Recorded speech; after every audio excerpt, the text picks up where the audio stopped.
Видеомост Бишкек-Минск-Ереван-Астана-Сухум был посвящен статистике ДТП в некоторых странах СНГ. Главный вопрос – как остановить смерть на дорогах. Из представленных стран на дорогах Беларуси оказалось безопаснее всего. В этом году здесь было зарегистрировано всего 40 дорожно-транспортных происшествий. В Армении, начиная с 2011 года, показатель ДТП в стране медленно, но верно пополз вверх. Однако в текущем году, по сравнению с предыдущим, количество аварий на дорогах уменьшилось. В Кыргызстане статистика неутешительная. По сравнению с прошлым годом зафиксирован рост ДТП на 6,9%, но количество смертей снизилось на 19,2%. При этом число пострадавших увеличилось на 4%. Участники видеомоста отметили, что туристический сезон, дороги загружены, а скорость езды высокая.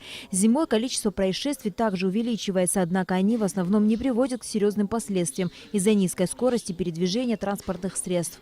Первый заместитель начальника управления ГАИ МВД Абхазии Батал Агарба отметил резкий рост количества ДТП на дорогах нашей страны за последние 10 лет.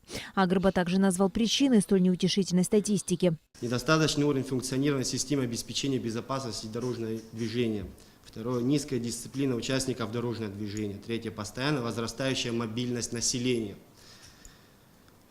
Четвертое – уменьшение перевозок общественным транспортом, увеличение перевозок личным транспортом. Пятое – нарастающая диспорция между увеличением количества автомобилей и протяженностью уличной дорожной сети, не рассчитанная на современные транспортные потоки.